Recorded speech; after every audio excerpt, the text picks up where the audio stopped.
A pleasant afternoon to each and every one of you. Welcome to the Nationals Mobile Legends Season 2. We will be your casters for this afternoon. My name is Saya, and with me is Wolf. What's up?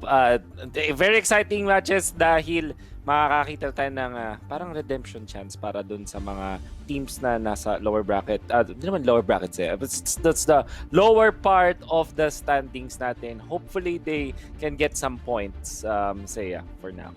But right now, let's see kung ano nga ba yung nangyari yesterday here as we will be having the match results for yesterday dito. So again, as the casters have mentioned before, STI Olympians has scored a whopping 2-0 at dalawang beses yun nangyari, them defeating the LP Eagles on the first match. On the second one though, Smart Omega was able to take another 2-0 up for grabs for them as well, and to finalize it all off, it's STI Olympians once again to really conquer the day yesterday with having another 2-0 against Cignal Ultra Warriors.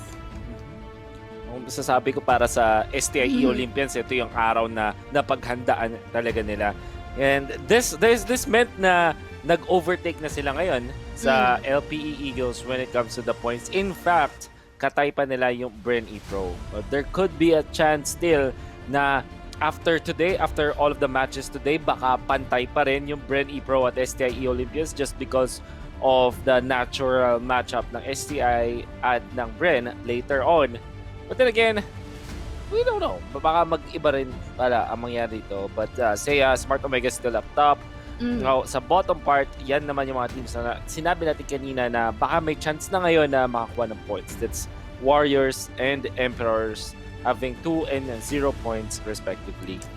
Yes, indeed. So, ayan na, you did mention that STI Olympians was able to part off with Bren Epro ngayon. But for our match today, we will be witnessing the first series between Bren Epro and Cignal Ultra Warriors. And this is, of course, nakita niyo na sa inyong mga screens ang schedule. And it's going to be followed by Happy Feet Emperors versus STI Olympians. So this is a very interesting storyline na makikita natin ngayong hapon ito. If Bren Epro can still, chase Smart Omega from that astonishing lead, or Cignal Warriors na ba ang papalit sa kanila?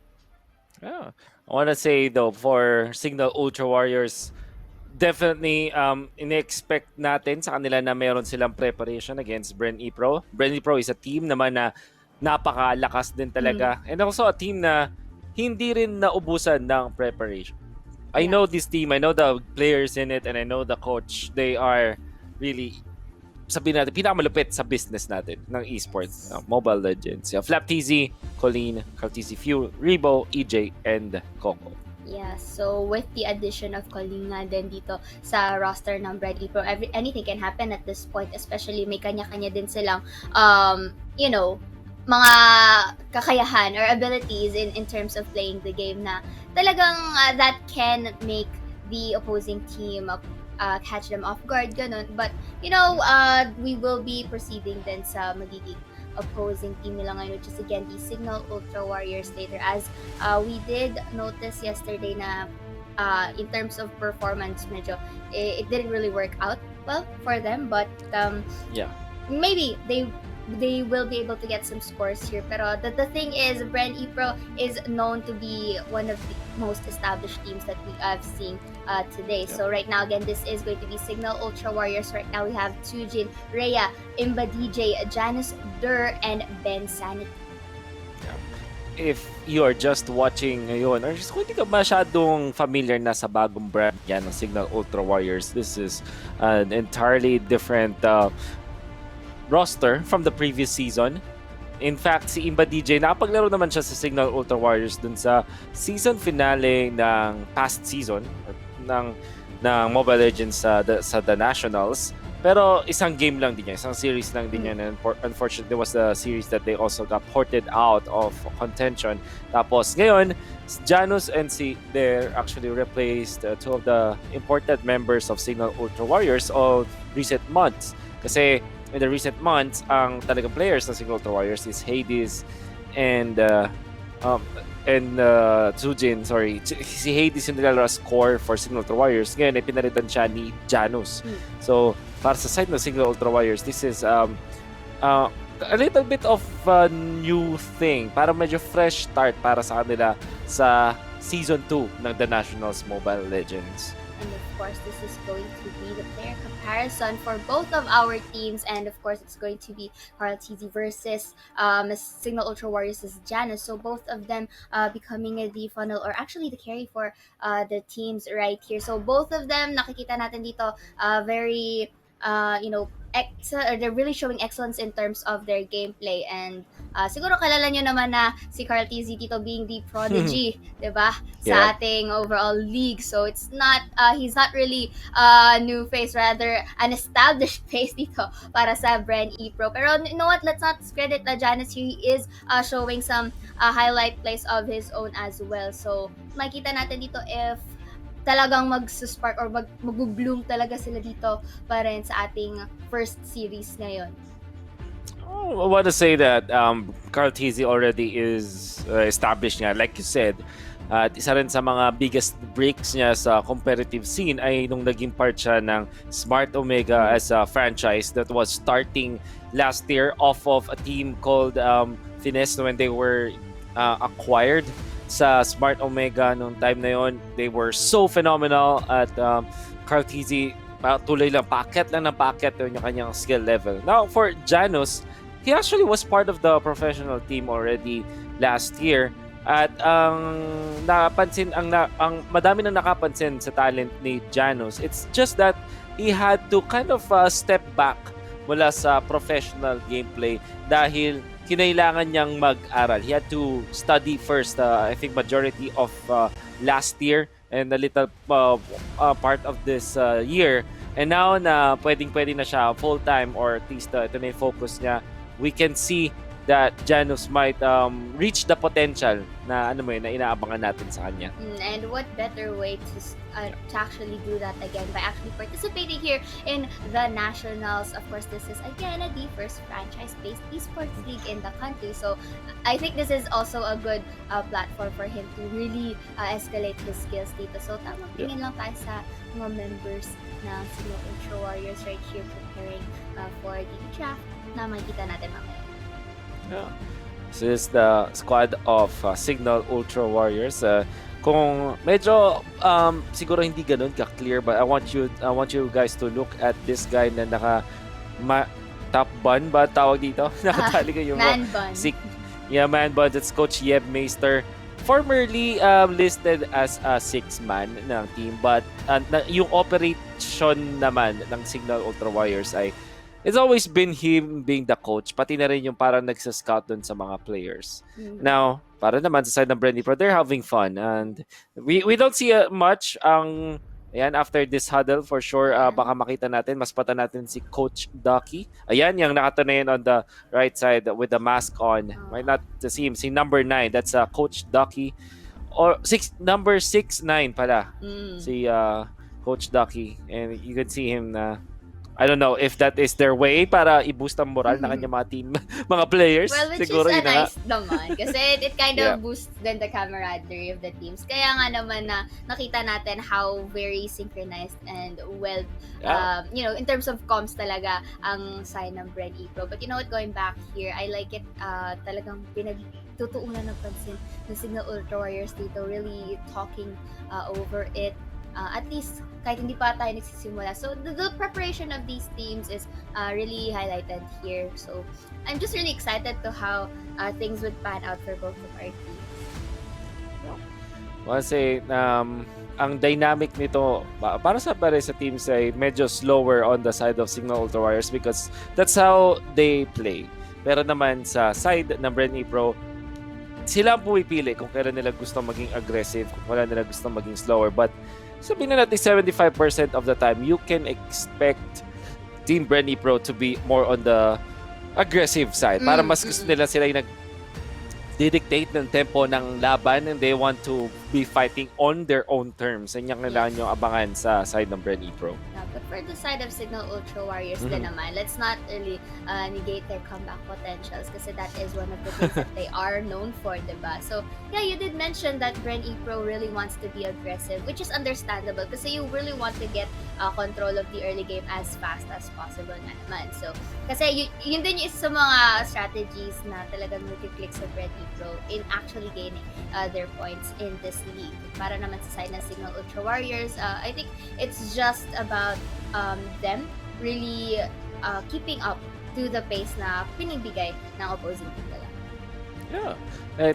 I think ang difference kasi for the longest time yung mga top tier teams na nakikita natin na either nag-grand finals or nagcha-champion mismo, sila yung mga teams na dinidictate nila kung ano yung nangyari sa laro. Sila yung nagsasabi na parang, okay, sige, this time let's be aggressive, but this time kayo yung mag-react sa amin. I think that's a trait of top teams. For the set of Cignal Ultra Warriors, isa rin sa mga naging problema nila in the previous season ay parang masyado nilang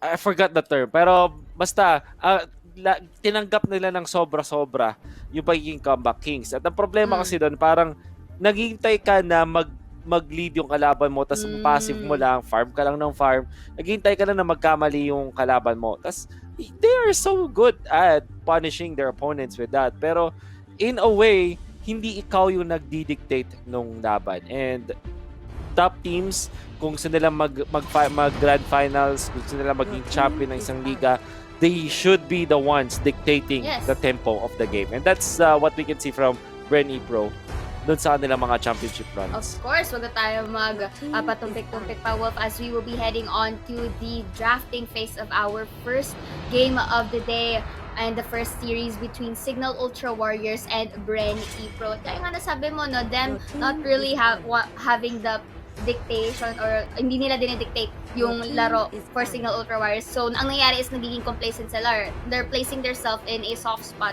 pagdating ng mid to late game. So, nagiging problema nga yun, diba? So, you want to take control of the series or of the match as much as possible. So, ngayon, let's head on to the bans that both of our teams will be having. So, again, for Cignal Ultra Warriors, they will be banning out the Selena and the Khalid, which is kind of a fundamental ban na, one of the priority. The same here with the Yuzhong and the Brody. Masasabi ko pa ngayon sa Cignal Ultra Warriors, ang ginaban nila itong mga heroes na to dahil dalawa yung reason eh. Itong sa Selena, it's more of the comfort picks ng Bren Epro. Don't wanna give few the Selena. Tapos itong Khalid, ayaw mong ibigay ito sa Bren Epro din dahil dalawa yung players na pwedeng gumamit ito. It could be used as a tank mula kay EJ. It could also be side lane or for lap TC. So, madaming comfort talaga for the side of Bren Epro itong mga heroes na to.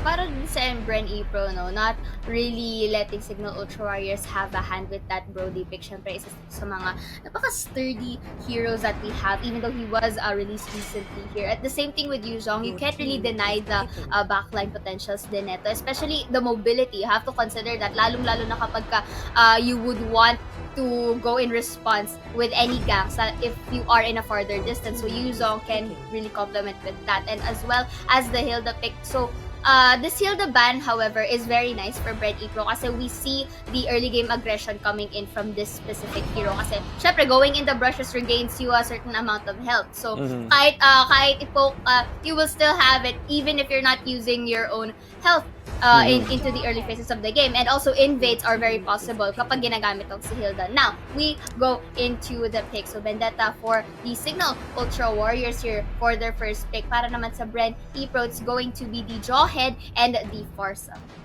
Yeah, I like the Jawhead pick, syempre. Nagulat din ako na ang Bren Epro ay hinayaan itong Benedetta na mailabas. And I think this is the first time na makikita natin in action ang Benedetta. Samantalang Bren Epro going for the Jawhead. This is a very good pick for them dahil sa pinamalakas mag-invade. Farsa naman ay isang flex pick na napapansin natin na sa mga pro players ngayon. Flex pick meaning it could be used in multiple roles. Particularly, syempre, ang ating off-lane, pwede kang side lane na Farsa at syempre ang support na Farsa sa ngayon. This is pretty interesting because using Benedetta already and making it as the first pick, medyo naano lang ako because it could have been at least another hero to be chosen as the first pick. Pero you know what, maybe baka maybe Cignal Ultra Warriors can work around with this. So again, for their second and third, it's going to be the Thomas and the Valier, which is nice kasi Thomas is a very sturdy offlaner dito that can really help in actually sustaining a lane and to prevent any split pushes from happening. And si Valier dito, napakagandang pick. So, for the side of Bren Epro, they will be locking in the Esmeralda here. Sure, the Falling Star Moon is going to be used as their primary initiation kapag the fights are gonna start. Valier here has the potential to deny that initiation coming in from Esmeralda dahil simpleng tulak lang pwede magawa. But I think this is more on letting the Valier use his skills first before the entry ng ating Esmeralda dito. Yeah. Parang medyo stopper din eh. And also, I would say Cignal Ultra Warriors isa tong Valier particularly ay signature pick po ng kanilang captain which is Imba DJ. Gustong-gusto at kabisado tong hero na to. Many parts of the game, pansinin ninyo ang magiging matchup ng Valier versus Farsa kasi si Imba DJ ang magpapahirap sa buhay nitong si Farsa as well as this Esmeralda. Sa side ng Bren Epro, they are running out the Hellcurt. So, baka magkaubusan tayo ng mga funneled heroes now for Bren Epro with this. Oy, this is a nice counter. Actually, this is like an active ban coming in from Bren Epro, as well as respecting this land slot pick na pwedeng gamitin ni Janus later on. So this is a nice one kasi this kind of narrows down the options for Cignal Ultra Warriors para sa kanilang jungler at this point. So let's see, the options are still open for the side of Cignal Ultra Warriors, but for now I think they will be banning out at least one of the heroes na pwedeng ipang deny either kay Carl Tizzy or actually yung pwedeng nila iba dito is again a jungler for the Bren Epro or one of the funnel here, and that's going to be the link for the side of Cignal Ultra Warriors that they will be banning out, which is understandable kasi we've already seen how powerful Carl uses this. This is one of the signature din kasi at masasabi ko ayaw mo na lang din ibigay yun. You don't really have the lockdown for it ngayon. Kung bawat sa mga heroes sa Cignal Ultra Warriors, wala sila ng parang hard lockdown for that hero. Kaya yung Bren Epro, nag-iisip din sila kumuha ng Hayabusa. Yung Hayabusa, it's a very squishy hero but a high damage hero, napakataas sa mobility. Pero pag nahuli mo, it's easy for him to be taken out. But Cignal Ultra Warriors, not having hard lockdown, yung mga tipong Akai, they haven't revealed it yet. They don't have Cho so far. Bren Epro feel the confident sila gamitin itong Hayabusa ng for Carl Tizzy, I think. Yeah, and for Cignal Ultra Warriors, they sort of lack then the crowd control essentially that they need para whenever they engage into team fights. So, okay, Roger was over the same thing with Harriet. So, this is pretty interesting. I think they will be going for an aggressive early game dito para sa Cignal Ultra Warriors. Yun yung nakikita ko dito kasi Harriet, kahit sabihin natin is very he has this certain damage in the early phases of the game. So kapag nakuha na niya yung mga skills niya when it comes to level 4, this could be very difficult, especially kung yung position nila sa ating mapa is in tight places with his chrono dashes. That can really be sabihin natin an annoyance when Bren Epro faces this Harris. But of course, to end it all up, they will be having the Basha as actually mukhang magiging roam tong Basha natin mamaya eh. Kasi understandable since Basha's kits is really mainly to it's really helpful to either engage or disengage in a fight. I think itong Baksha ay yung hero na gagamitin nila na para tigilin yung pagpa-farm nitong pag-regenerate or pag-sustain nitong Esmeralda. At the same time also mapipigilan yung farming ng side lanes kasi madaling umikot ang isang backsha. Now, as a result, guys, itong Benedetta natin, hindi siya yung ifa-funnel na Benedetta. Hindi siya yung core, ay carry na Benedetta. Ang makikita natin ngayon is side lane na Benedetta. Harith will be the carry, the hyper carry of this team. At least ito yung the jungle nga ng side ng Cignal Ultra Warriors. And I want to say, hindi ito yung first time na makikita natin na ginamit yung Harith as the side lane of as the carry of Cignal Ultra Warriors. Kaso nga lang, iba din yung players doon. So let's see if Janus is actually up for the job when it comes to using this Harith as the carry for the side of Cignal Ultra Warriors. Of course, the game will be starting in a bit, but you have to take notes, guys, that this tournament is under the supervision and regulation of the Games and Amusements Board. So, mamaya makita na natin, magsisimula na ang ating laban. So, let's see. Yeah. But you know what? Quick predictions lang dito, Wolf. Based lang sa draft. Who do you think is going to get game number 1? Yeah, I think that without the hard lockdown, na bitin ako dun sa pag-pick dun sa backsha, ay baka kapusin to. I think that it will not be enough against the Hayabusa. Tapos may Chopa na malakas dito na pag-set up for the side lanes. So, that's interesting to me kasi dito natin makikita kung ano ang magiging resulta para sa side ng Cignal Ultra Warriors. But generally speaking, I would say lamang naman talaga ang Hayabusa dito sa laban to because of the lack of lockdown. I agree. That rhymes. So in the very wow nga eh. Pwede na Wolf.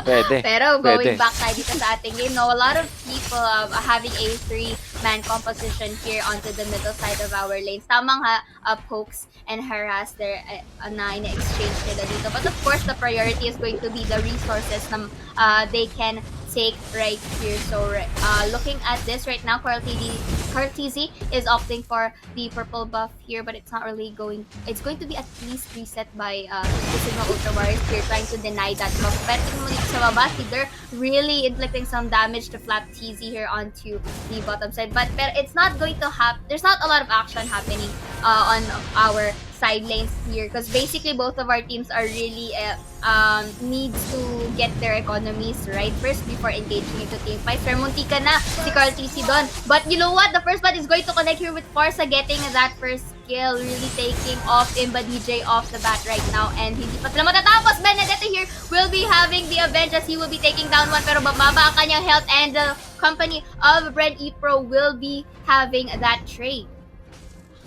Well, actually surprised na si Rhea pala nag-start sa mid.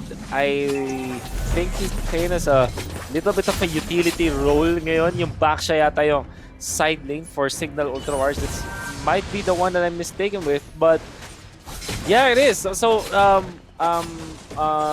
nakikita natin ngayon, guys, it's Tujin on the side lane back siya, Rhea on the So wala si Ben Sanity pala sa laban ito. But that was a nice way of the Dragon for the show right there. Kahit sabihin natin nasa loob siya ng Torres, it means that there is no hesitation na nakita with that show over Coco specifically. So that is also one for the taking and it kind of gives them a certain amount of gap in terms of gold. But it's not really that far kasi it's still too early to decide right here. Pero si Rhea mananok up dito with the ejector of EJ right here again. I think it's another attempt coming in. Carl TZ tries to dash it in with his clones, but it's not going to connect, so he decides to disengage, which is a good strategy. But meanwhile, the Thomas here is just gonna shove away the minions onto the bottom side, which is good para he has more control of that area. But right now, Tsujin is going to try and corner up. But Jawhead, on the other hand, will be taking down one. It's actually an off-camera kill. So right now, Cignal Ultra Warriors will be opting for the first objective right here. With a turtle tailed by the Hadid.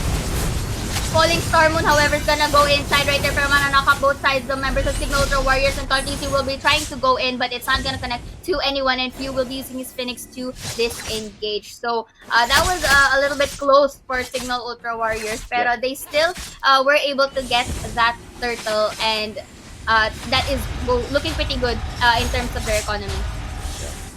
Okay, so siguro yung nalilito din kayo sa mga nangyayari. Rhea is playing instead of Bensanity. So ito yung position 5 or usually is the tank sa mundo ng Mobile Legends. At siya ay nakamask din. So he started as the support. Benedetta is actually playable sa tatlong roles, which is one, the funnel carry. Second is the side lane. Or third is the tank Uy! utility. That was a very nice rejector coming in from the Jawhead. Once again, talagang pinipin down nila yung si Sujin. Sorry na bola ako doon. And that's actually great. I like it how Bren Epro is just engaging in these skirmishes fights, denying the economy rate of Cignal Ultra Warriors here. Now, although sige, sure the objectives were in their hands, but them taking or having some pickoffs run it through, it kind of closes in the gap na Cignal Ultra Warriors is trying to make in here sa ating laro. So right now, again, in terms of pacing, Bren Epro is a bit of aggressive here at this point. We know na pwede nilang ubusin yung mapa ng Cignal Ultra Warriors by being aggressive. Ang sabihin ng ubusin ng mapa, it's just that they will control more parts of the map, which in turn will elevate yung kanilang pagpa-farm. Tingnan natin kung paano nga ba magre-react dito ang Cignal Ultra Warriors kasi yung kanilang depensa hindi rin ganun kataas. They don't have the best wave here. Unlike Bren Epro na merong Farsta. Okay, once more, Coco will be having that Way of the Dragon here against Sujin, and look at that feathered air circle. It was perfectly placed just to really deplete the health of Sujin, and Coco will be going for the finisher. And again, Falling Storm ang magagamit, but not connect to anyone. Si Rhea dito with a low break of health right there, but was able to get a pick off all on his own. So si Flap TV nakita niya, and I think will not commit the chase anymore because the objective is going to be the priority for Bren Epro right here. But si Dur and the 3 members of Cignal Ultra Warriors is going to be here and try to contest, but the Heart will be going for the steal, and this is good objective taking coming in from Cignal Ultra Warriors. What a nice recovery from Cignal Ultra Warriors para makabalik nga naman talaga sila sa ating laban. Nice retribution play coming out from Janus. What they did was, binugaw muna nila yung Hayabusa ng Bren Epro, which is the retribution carrier for the side of Bren Epro. That meant na nagkaroon sila ng better chance on taking that turtle with the retribution last hit. And again, guys, here ko know that si Janus dito, but it's probably going to connect to Jawhead and to that middle side, which is good kasi it kind of denies the pick-off taking ng Cignal Ultra Warriors. So again, I like it how they are grouped up on the top right now, but this also gives some space for Bren Epro to push on the other sides of the map, which is right here onto the bottom. Sinashove nila yung minions dito, and EJ is going to eye out for Rhea but is not going to eject him anytime soon. Feathered Airstrike gagamitin, and Esmeralda with that entry coming in sa ating gitna. It's not gonna be over as Sujin will be shotted there by the Farsa with no hesitation with the usage of the resources. That was a beautiful knockdown coming in from Coco once more. Will be depleting Imba DJ's health, pero ang makaka-pick off is going to be the Valier here taking Coco off the map. So still, the aggression is good for Bren Epro, pero nakaka-survive pa din naman ang Cignal Ultra Warriors dito. Man, I would wanna say, Imba DJ actually played that well. Ginamit niya yung kanyang ultimate, which is a little bit of, parang pantanggal siya kasi din ng stuns para yung ejector ay hindi matuloy. Tapos ginamit niya yung tulak, searing torrent para mapunish din si Coco. So, Imba DJ really is scary with this hero. Nakikita na natin kung bakit nga naman priority ng Cignal Ultra Warriors ang Valier at kung bakit nire-respeto ng mga teams yung Valier ni Imba DJ. And you know, I like it how Benedetta is really used very efficiently right here sa ating first game, no? I mean, usually you'd see that it's not really gonna pop off, but you know what? It's in the hands of Cignal Ultra Warriors this time for the early game na, and EJ is forced to actually back away, pero si Rhea dito really going aggressive there, but with all that fiasco, Few and Flap Easy was actually taken off the board. Uy, di pa sila tapos. Dito, kita mo yun? Uy. God. Nice control. DJ. Yeah. basically coming in from Imba DJ right there with all of his kits coming in. Si Rhea dito hindi na nag-hesitate pumasok and is just gonna use himself as a bait, and the others will be going for the free hit. Harris will be taking one, and the Hayabusa will be having that trade. And unfortunately though, the Harriet is going to take the Esmeralda for that double kill, pinned down by 3 members of Cignal Ultra Warriors, and it's amazing kasi they were able to stabilize themselves right here at ma-fortify nila yung composition nila dito. Ang additionally, nakakuha pa sila ng magandang push around the map. They are up with 1 turret. So 3 turrets down for the side of Bren Epro, 2 pa lang sa Cignal Ultra Warriors, which meant na Cignal Ultra Warriors really are getting ahead slowly and surely when it comes to the gold. Pero may setup dito, may top lane na naman. Okay, this is a similar scenario from the first minutes ng ating laro. Talagang pinipin down nila si Tsujin dito. It's understandable since they really don't want for Tsujin to go online. Pero look at this! Counterplay coming in from the Harriet right here, utilizing the numbers in their hands.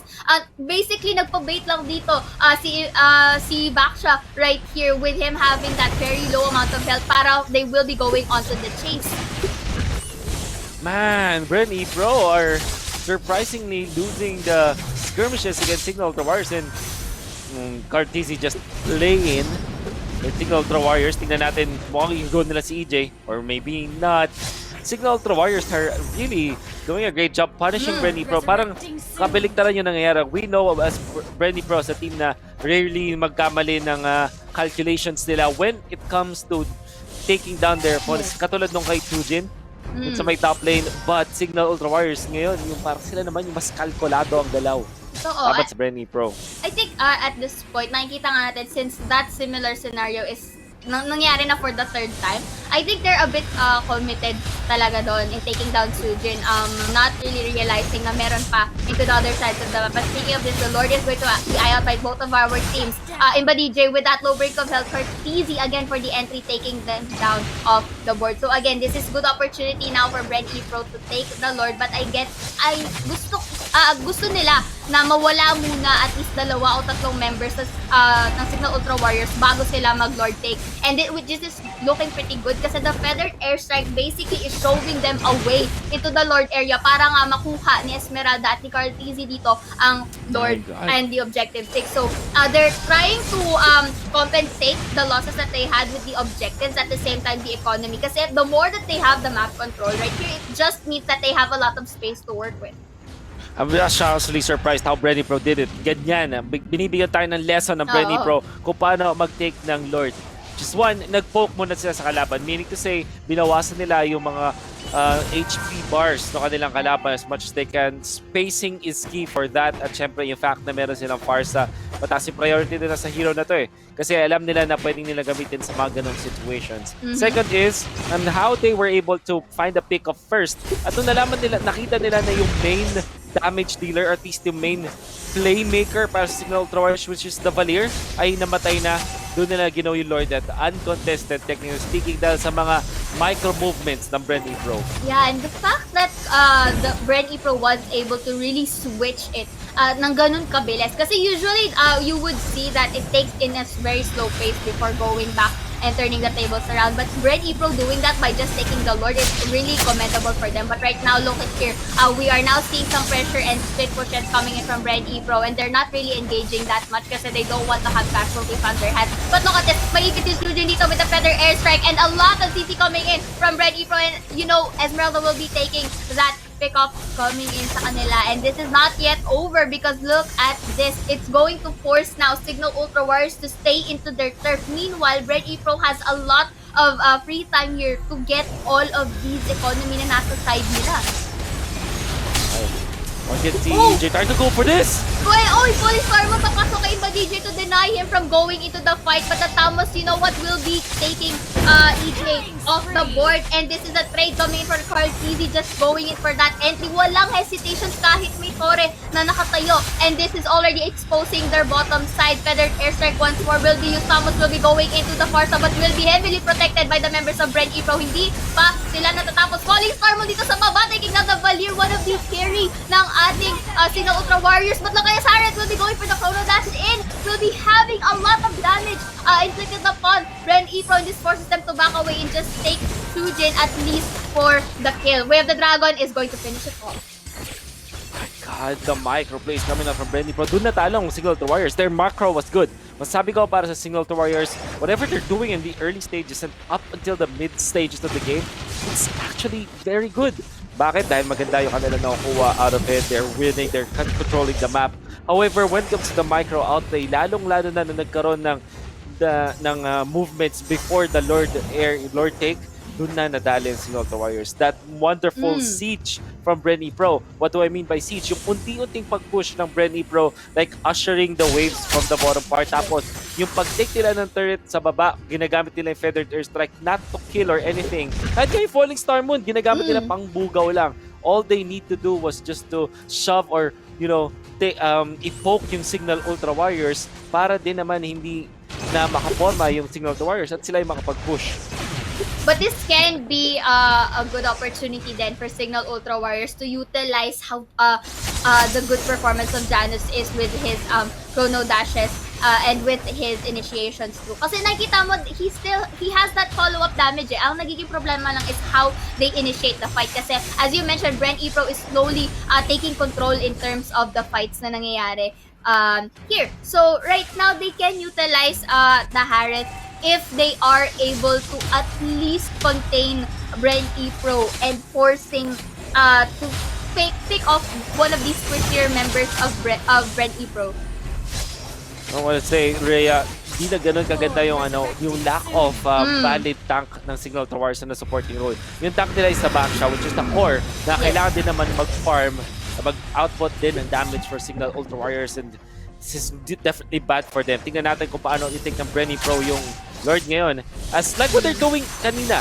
Esmeralda lang at Hayabusa ang kinailangan nila na nandun sa Lord. Tapos sila Joed, Parsa, just poking and just scouting the area, just making the space, cover fire para sa Bren Epro. It's going to be difficult for Cignal Ultra Warriors to contest that kasi you have to take note, map control is in their hand at dalawa lang ng members ng Bren Epro ang nakakapag-take down ng Lord. So it just means that the other three is heavily guarding the area. So this forces them again to at least utilize whatever they have for the side of Cignal Ultra Warriors. And kung napapansin mo, what at the very beginning, Rhea was really used well dun sa early game. But right now, we're starting to see this expiration na tinatawag natin for the Benedetta pick.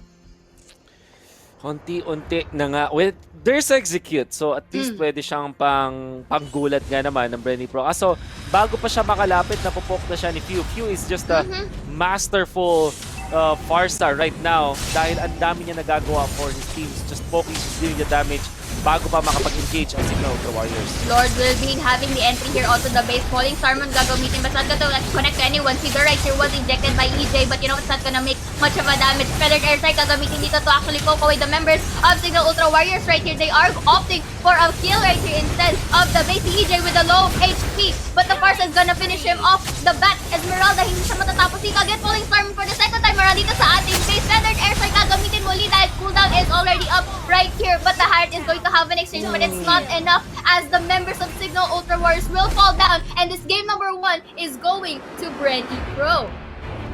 Gonna have to say that Cignal Ultra Warriors showed up today.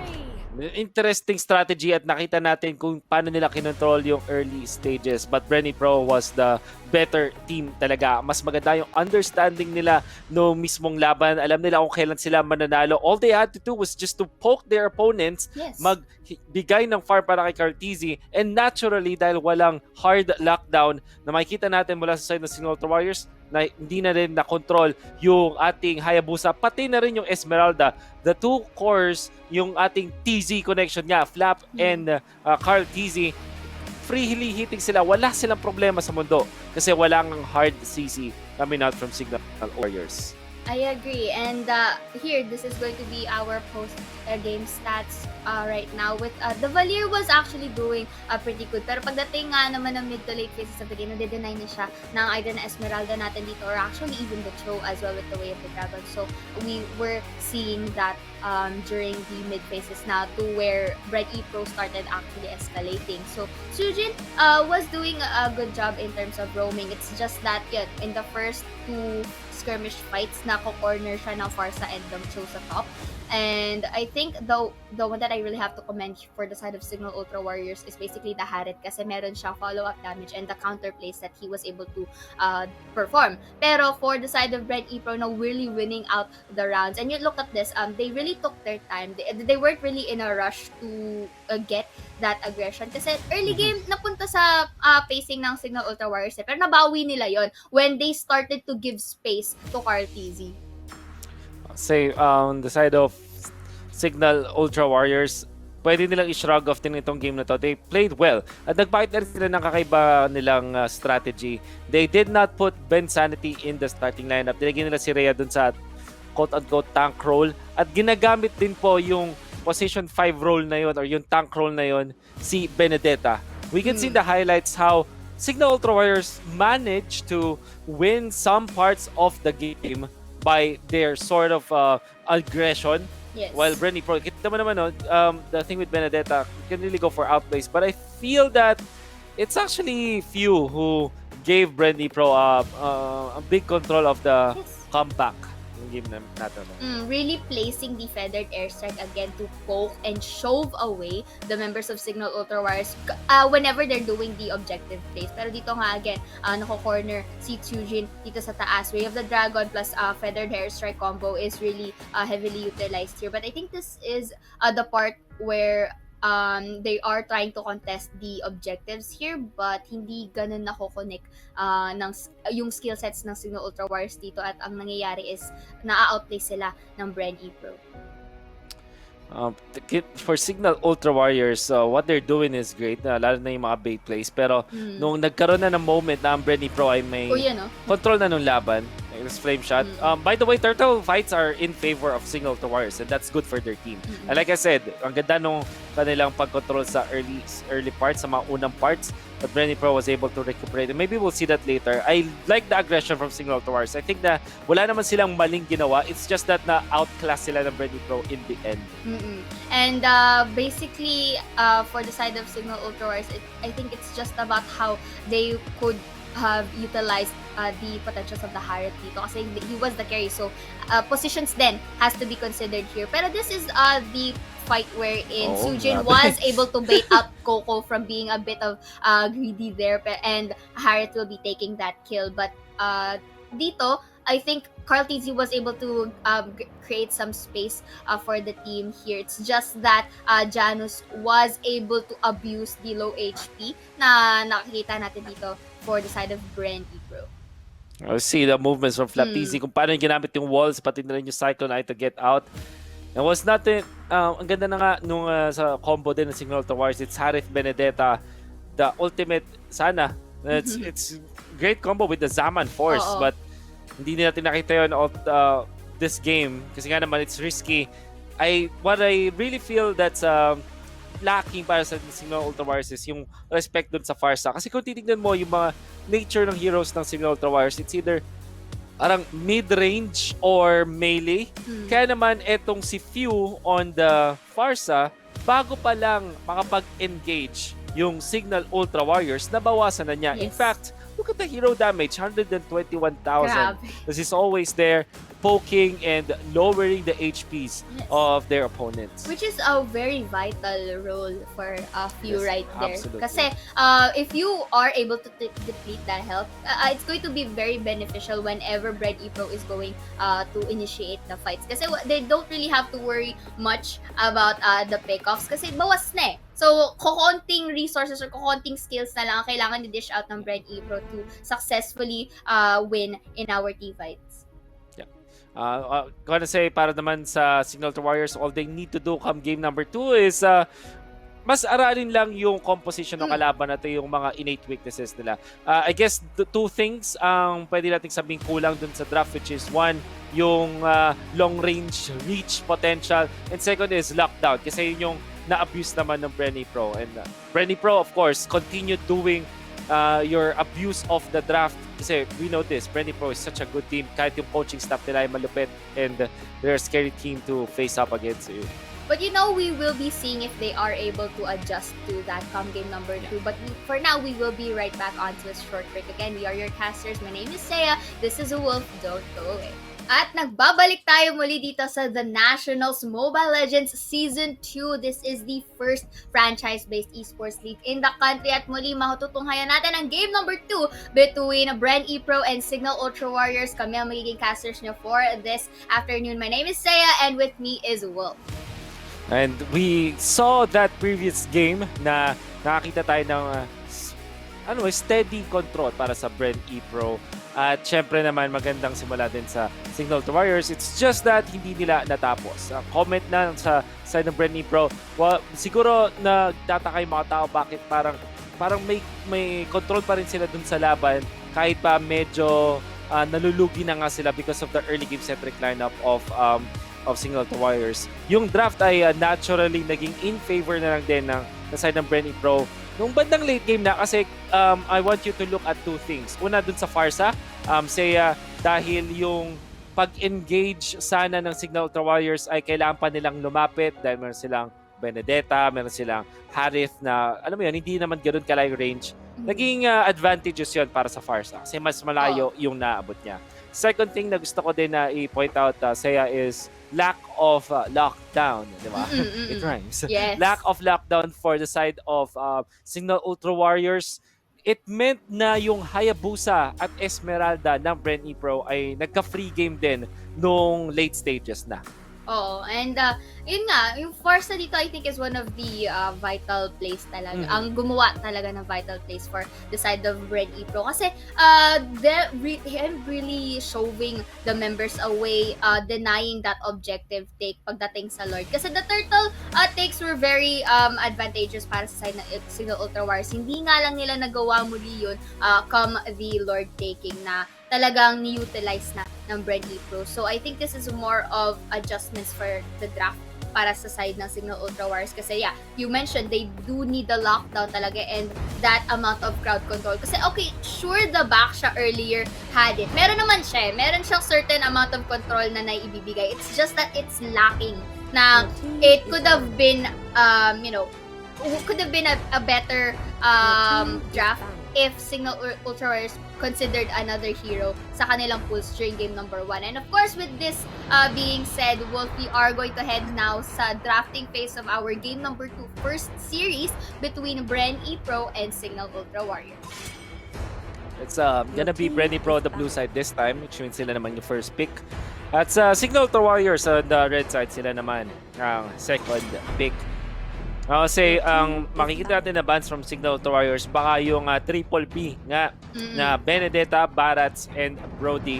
Dahil nasa first pick ang Bren Epro, kahit sinong lumagpas dun sa tatlong OP heroes na yon, nako, automatically ay kukunin at gagamitin na ng Bren Epro to full effect. Let's see how it goes. I wanna say para sa side ng Bren Epro, it's Yuzhong, Joy and Hilda, Joy and Hilda, two heroes that are tanks and are naturally used by Cignal Ultra Warriors na pwedeng i-shoot nila sa kanilang tank role. So baka expect nyo ang Bren Epro na magkaroon ng priority sa pag-take ng Kufra or Akai sa first phase ng laban. Agree with you on that. And nabanggit mo nga yung triple B composition which yung dalawa doon ay binan out na ng Cignal Ultra Warriors which are rather the Benedetta and the Brody pick. So this is good kasi they're really respecting the threat na kayang magbigay sa kanila nito. So, it was a nice ban. But the third one is going to be the Khalid. So, the Barats is off the hook. Na pwede nilang i-first pick. But,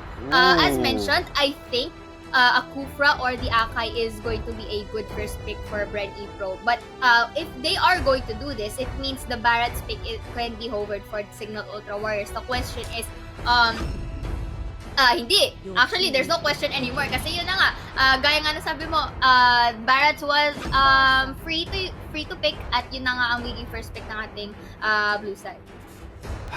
That's scary. Okay, so looking at how Cignal Ultra Warriors yung ganito yung thought process ng Cignal Ultra Warriors, guys. Gusto ko lang din na malaman to ng mga viewers. Meron silang isang slot na ibaban sana. It's either going to be the Khalid or the Barats. Sabi ng Cignal Ultra Warriors, naku, pag binan natin yung Barats, triple B yan, makukuha at makukuha ng Bren Epro ang Farsa no matter what. At ayaw na nating mabigyan uli ng isang Farsa. So instead, dahil second pick naman sila, ginawa na lang nila is nakipag-trade sila ng pick. So yes, binigay nila dito yung Barats, but that also meant na makukuha naman ng Cignal Ultra Warriors yung Farsa away from Bren Epro. It's also a good pick for Imba DJ. Tapos nakuha na nila din yung Thamus. Okay, so with this, the third pick coming in from Bren Epro with this Esmeralda, this is really good to actually deny the feathered airstrike of the Farsa kung mahuhuli niya from the backlines. And I'm loving this Selena pick once again. Again, this is another a potential hero. Actually, this is another hero to deny the Farsa once more. Kasi pag natamaan nga naman na arrows, it's going to be a very difficult spot for that Farsa. And hindi lang yun. If itong Selena, nakatama nga naman gamit ang kanyang para, this is really good initiation for the side of Bren Epro. And this is going to make Cignal Ultra Warriors, I think, adjust to actually counter out this Selena pick. Selena is traditional na sagot dun sa Farsa, pero nagbago na rin yan over the years. Pero syempre, hindi pa rin natin matatanggal yung fact na pwedeng free hit ang arrows ni Few kay Farsa, kasi si Farsa, yung feathered airstrike niya, yung signature skill ng Farsa, mga kaibigan, ay nakatayo siya channeling that spell.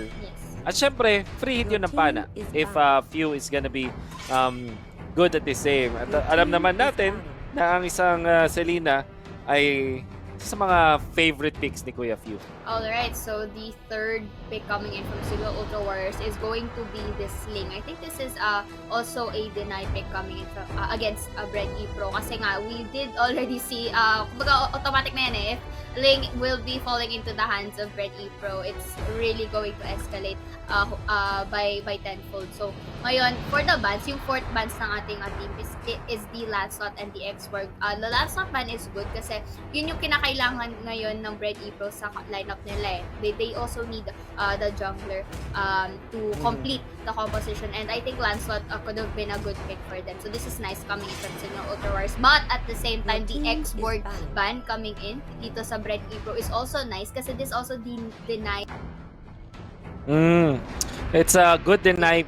It's a good ban on the side of Bren Epro kasi it answers two of their heroes, which is which is Barats as well as Esmeralda. Ayun yan. But side ng Cignal Ultra Warriors, mauubusan na ngayon sila ng solid na side laners. I can't think of any other good hero to answer this.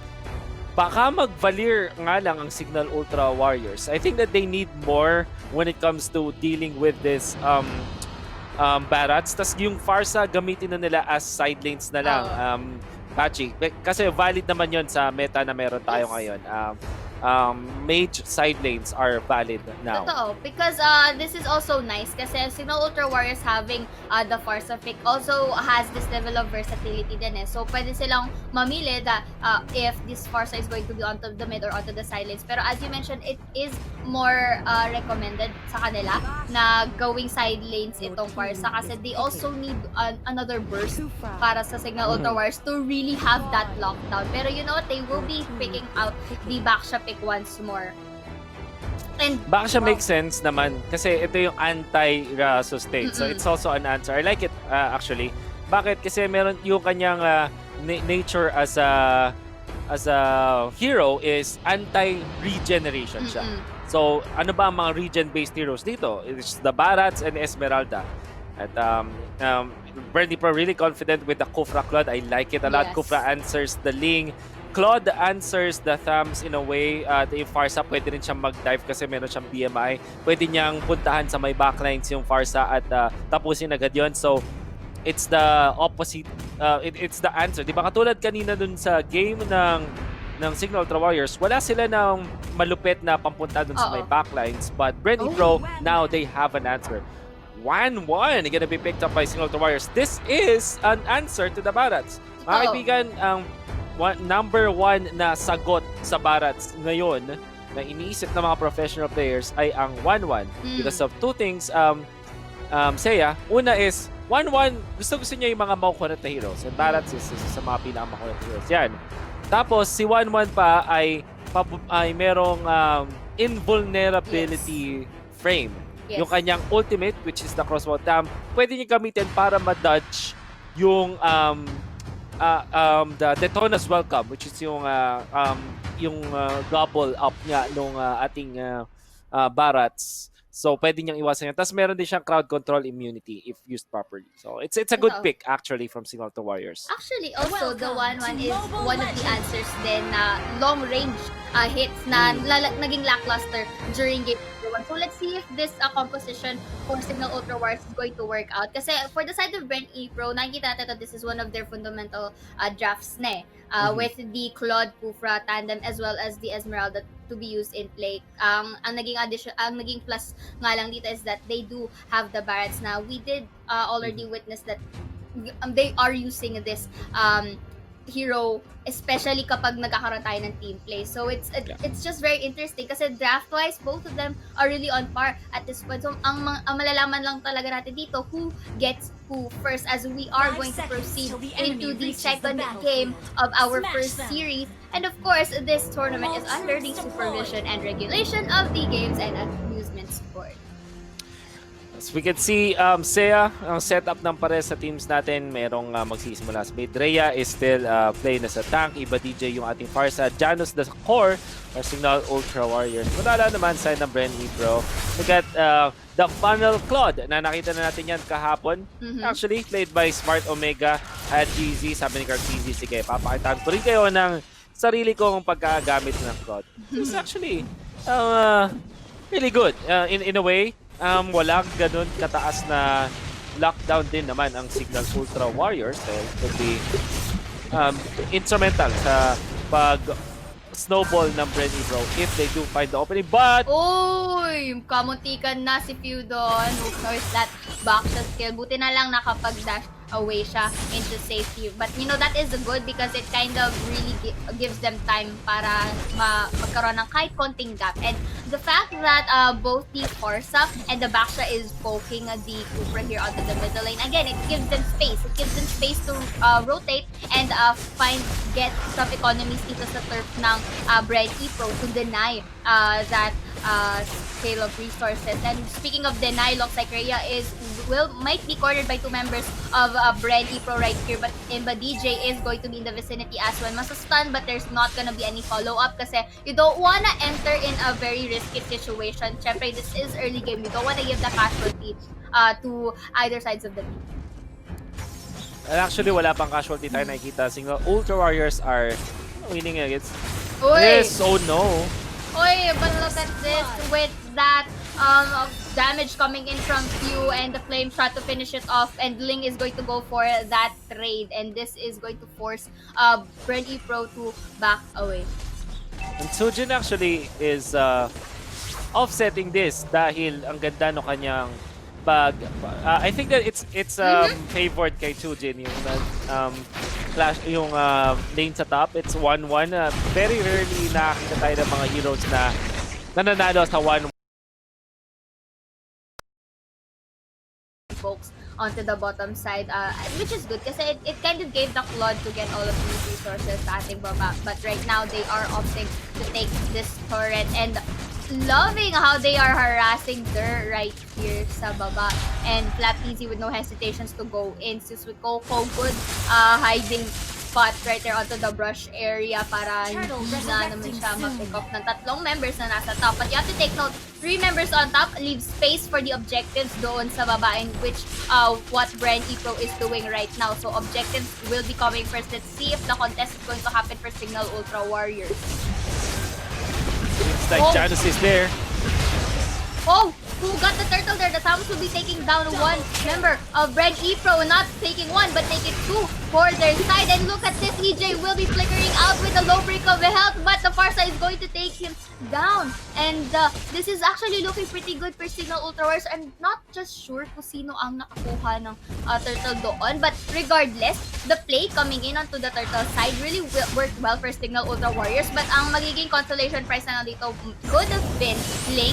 Buti na lang nakapatok sa terrain in the right time. So again, this is the ult that we are talking about with that amount of invulnerability window for the side of 1-1 taking down Coco. And this is not over though. They again, consolation prize for the side of Bren will be taking down their to at least the have this a 4-man situation dito sa baba. But so far for Bren, similar din siya kasi the Ultra Warriors having this early game is pretty good.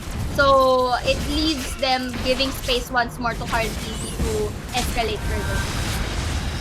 Was EJ getting pummeled to my top lane? Oh no! What a flame shot! What a flame shot mula IFU! Okay. Oh man. That was good trade coming in from Bren once more. So MLBB here is going to harass them by stunning Coco in the top side. Whilst two members of Cignal Ultra Warriors is going to be here. No, it looks like I think Ling will be taking economy once again. Pero that was actually a nice trade coming in from the city. Napakagad na training. I wanna say, nakakuha nung first turtle natin sa actually Janos. Nakakuha siya nung retribution play na yun. Was instrumental kung bakit ang taas ngayon ng economy ng Cignal Ultra Warriors. Looking at their goal, they're 14.8. Little bit ahead of Bren Epro stage of the game. Okay, so Esmeralda here being pinned down by 3 members of Cignal Ultra Warriors, but with the low break of manages to disengage Arrow. Matamaan si 1-1 dito, but is enough to dash away. And this forces now for Bren to go actually into the turrets. It will be disengaging the fight kasi numbers do matter. And Cignal Ultra Warriors has the upper hand in terms of that. And you know what? The objective taking once again is going to be attempted by Cignal Ultra Warriors who run away dito, naka-turn dito, and the Ling will be securing that turtle. Good secure coming out from Cignal Ultra Warriors. Nakita naman natin kay FlapTZ, siya naman ay nag-push. I think that this is also important. Kung ang Bren Epro ay hindi pa sila makapag-teamfight, kailangan nila mag-keep ng lane pressure. I wanna say sa Bren Epro kasi yung kanilang lineup hindi ganun kaganda when it comes to early game and mid game teamfights. In fact, maghintay pa sila na makapag-farm talaga si Carl Easy na kanyang Demon Hunter Sword and Golden Staff para naman makalaban siya sa kanyang Cignal Ultra Warriors. So, they're just wait. Ang key now for Bren Epro, just make sure na the lanes are cleared at hindi sila That was a beautiful feathered airstrike to deplete the health of both the Esmeralda and the Serena dun sa ating top sides. And yeah, you did mention that they just really have to wait for Carl Easy to get all of those, to scale and get all of those resources. Pero look at that, Blazing the Wet is gonna be used. And with that low break of health, Janus successfully escapes through the in the hands of Carl Easy and into the top side. However, 1-1 is going to get that abusing the feathered airstrike capabilities of the Farsa right here, and they will be applying some pressure on the top side. Falling Storm was not gonna to connect to anyone, at buti na lang may minions doon to really deny that stun coming in from the Farsa, kasi kung hindi, that could have depleted the health of the Esmeralda. And balik tayo sa sinabi mo kanina na they're waiting for Carl Easy to really escalate in terms of economy. But the thing is, Cignal Ultra Warriors is using this opening or this certain window na habang hinihintay nila si Carl Easy, they are just really taking everything especially into the top side. That is absolutely true. Kailangan nilang gamitin na lahat ng kaya nilang i-kill. Look at Carl Easy, so tanky! Okay, so Tempest Blade gagamitin to end the life of Black Easy right here. But it's not yet over with that tower dive coming in. Will be taking a double kill, and the Cooper is going to have that shutdown dahil nga naman masyado siyang nag-extend doon sa ating towers. But no, this is not true for now for Cignal Ultra Warriors kasi depleted ang health ni Coco at ni Sinina. So this is going to give them another price of that turret. And 1-1 is just really gonna go in with really the aggression and just take EJ as well.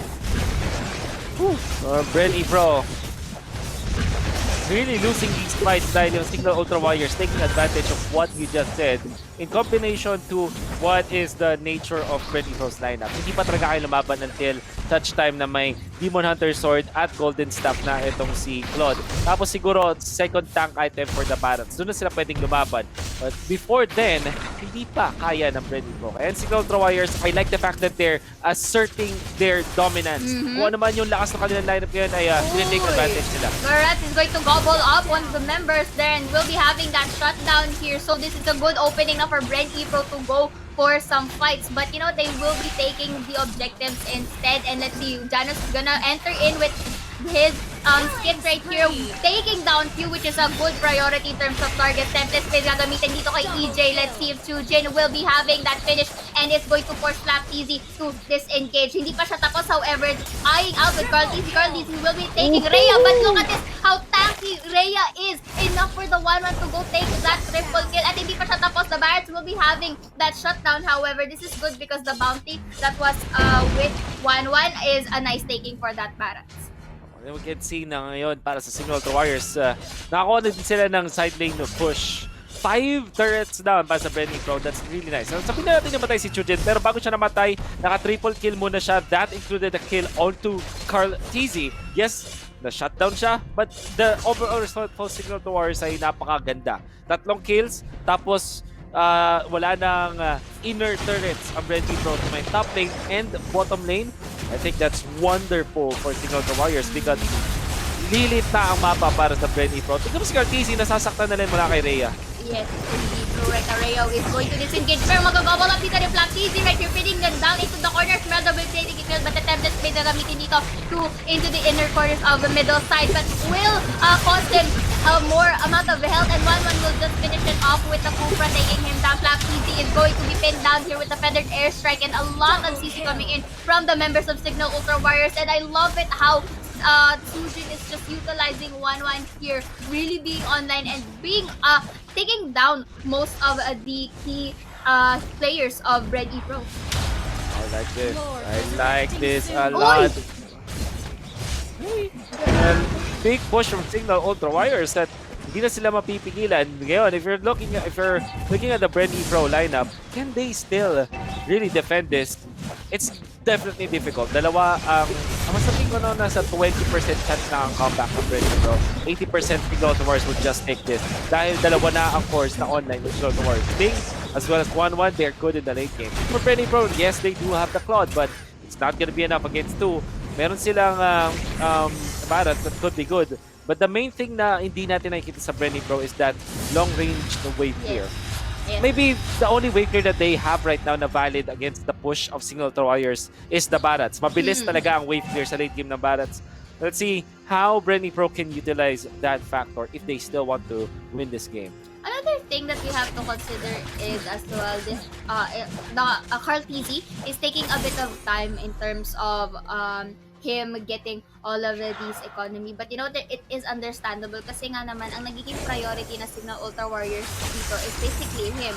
Kasi they would want to eradicate yung any threat para sa Cignal Ultra Warriors dito, and it's working really well for them kasi ina-abuse nila yung invulnerability window ng isang 1-1. So ayan na nga, the Lord is entering the base of Bren Epro, so this is going to force them to actually heavily defend and leaves an opening for Cignal Ultra Warriors to really take down this tower onto the middle side. So this is good defense, pero yan, Feathered Airstrike ay gagamitin dito against EJ. Tempest Blade gagamitin, but look at this, Esmeralda will be protecting RTZ there onto the bottom side, but 1-1 will be destroying the turret. EJ with a low break of health still manages to escape. So right now, Imba DJ will be forced to back away then as well because you don't wanna get picked off by the members of Bren. And this is good defense actually coming from them. EJ, papasok dito sa ating tatlo. But you know what? They're not going to engage because if they went out too much or nag-overextend sila outside, the wave of minions is going to enter. So that is another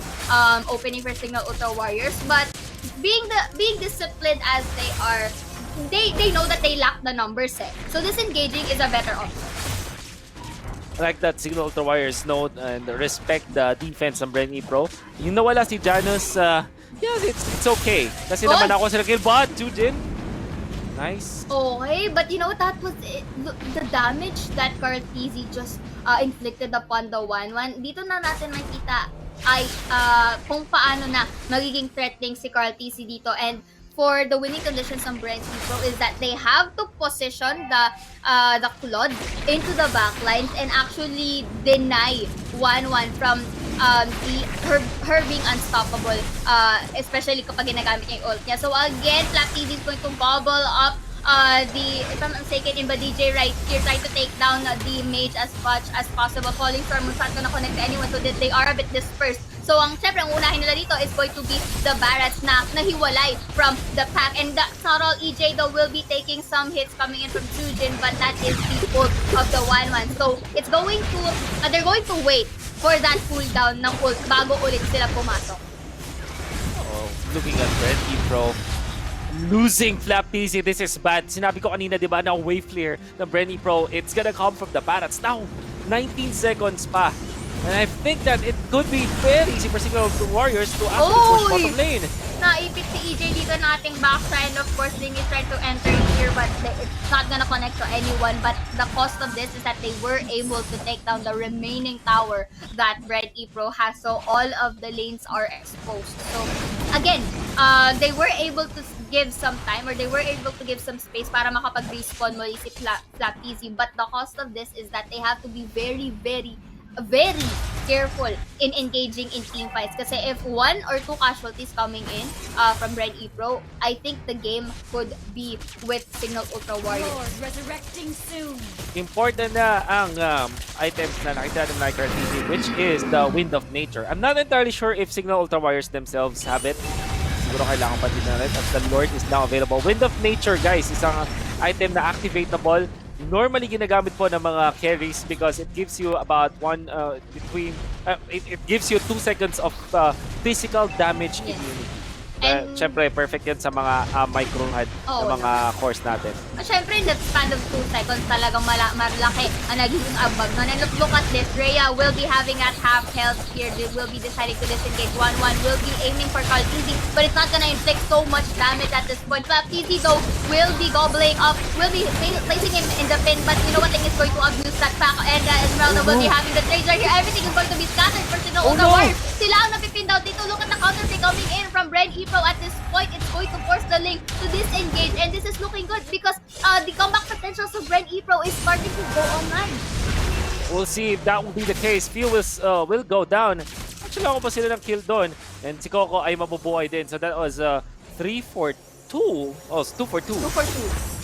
Pero yung Lord ay napunta sa Bren Epro. At least may buhay pa rin. Oh no! Actually, from Cignal Ultra Warriors right here. So, Blazing Doom is going to use for Kaltizi, but the Link with that damage is going to peel him off. And look at this, Cignal Ultra Warriors will be getting a game for themselves. Forces a game number 3. I like that a lot. Cignal Ultra Warriors, this time they woke up. Ang ganda ng kanilang drafting sequence. Say, siguro yung binigay nila yung Barats pero nakuha naman nila yung Farsa. Napakagandang trade for Cignal Ultra Warriors. You think na pag nagbigay ka ng OP hero sa Bren Epro, automatically mananalo sila, but that's not the case. That last pick 1-1 is something na siguro ay kinakalimutan din at nawala sa isip ng Bren Epro. 1-1 is perfect on all of their heroes, at syempre gusto din niyang gamitin ng Cignal Ultra Warriors. This is not the first time that 1-1 actually was used by the side of Cignal Ultra Warriors. Ling naman din ay gamit na gamit ni Janos and was also masterful with it. What really happened there for Cignal Ultra Warriors is alam nila kung ano yung way nila para i-deal dun sa Flap TZ, Barats, as well as the Claude of Kaltizi. And in the end, they were able to punish the composition of Bren Epro.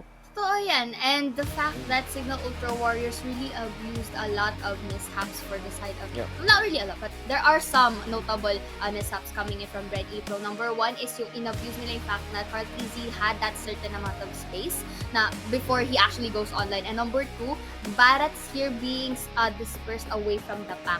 Dahil alam nila na hiwalay nga to si Flap TV doon sa 4 na members natin ng Bren Epro. It was their opening or the opportunity to take down the Barats. Kasi as you mentioned, Barats here is going to really give a contribution in terms of the minion wave in clearing that. And the second is with the team play as well. Kasi nga naman, kapag nakapag-pin down itong si Barats with one of the members of Cignal Ultra Warriors, that could have been a free hit for the side of the Claude and the Esmeralda entering as well. So this is good discipline coming in from Cignal Ultra Warriors, and really, they were able to really pop off the 1-1 pick right here, and hindi nakagawa ng paraan ang Bren Epro para mapigilan ito si 1-1, especially in that window of invulnerability sa ult niya.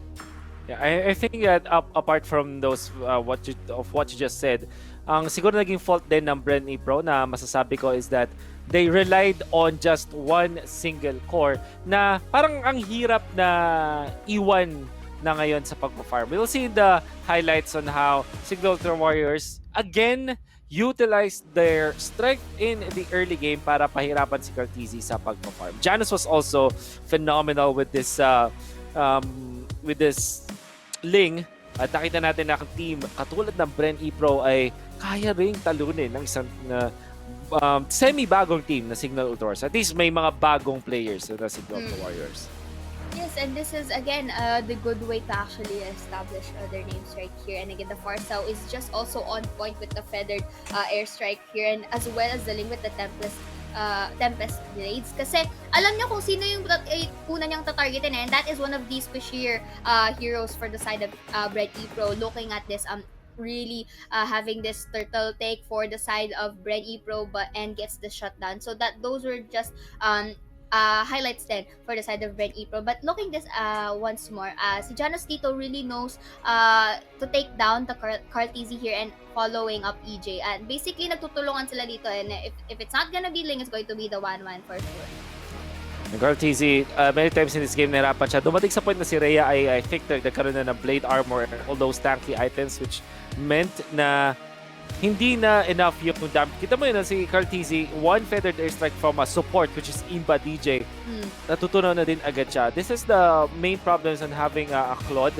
Sobrang farm dependent niya, at the same time sobrang squishy na pag hindi mo nagampanan yung kailangan mong gawin, at kung na-punish ka ng mabilis na kalaban, it's easy for you to fall in to the trap of falling, just not being able to get the items up. And Cartesi played as good as he can. It's just that nature of the double core setup Cignal Ultra Warriors, mas lumamang din sila sa dulo. Yeah, so this time for Bren Epro, they have to really consider na hindi lang dapat isa yung magiging major source of damage nila dito, which is basically coming in from Cartesi. Kasi nga, for the side of Cignal Ultra Warriors, ang dami nilang variations on, ang dami lang pwede paglaruan na damage dealers dito with the 1-1, with the Ling, and of course kahit si Farsa din dito, even though na support siya. So yeah, there are some things that Bren Epro has to consider here for game number 3. Wonderful, and it seems like isa na namang Farsa ang ating MVP of the game. Mukhang mukhang malupit dito, Pachi, Seiya. I mean, this is a hero that magiging contention na in the next game. Yes. Now, looking at this, I feel that in the third game, ang first pick ay Cignal Ultra Warriors. Are they gonna pick the Farsa first? Meron na bang sagot doon ang Bren Epro? Magiging available ba yung ibang heroes natin sa meta? That's what really is exciting for me. But nevertheless, hindi natin pwedeng i-deny na in the past 2 games, ang pinaka-crucial, ang pinaka-important na hero sa ating meta ngayon is the Farsa. Basically, the hero pools of both sides of the team is going to be tested here. Kasi, syempre, if they are going to contest for the Farsa pick, kung sino man ang hindi nakakuha nun, will have to find a perfect counter for this hero, since nakita natin for both games 1 and 2 was utilized by the MVP of our game, which is again was Imba DJ doon for the side naman ng Cignal Ultra Warriors.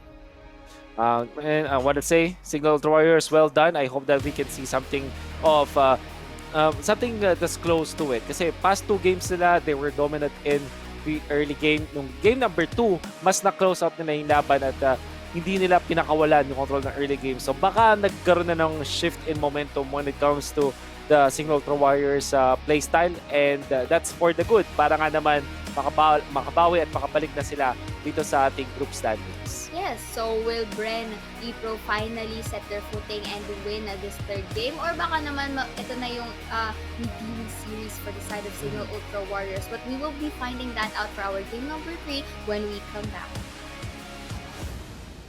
Welcome back everyone muli sa the Nationals Mobile Legends Season 2, the first franchise-based esports league in the country, and muli kami ang inyong magiging casters for this game number 3 of our first series. My name is Saya and with me is Wolf. So kanina tunghayan natin that both of our teams were able to gain 1 point for themselves. So this is the final match for the two of them for this day. So Wolf, let's see, ano nga ba ang kailangan gawin ng both sides para ma-secure nila ang game number 3? Definitely para sa side ng ng Cignal Ultra Warriors, gawin lang yung ginawa nila kanina.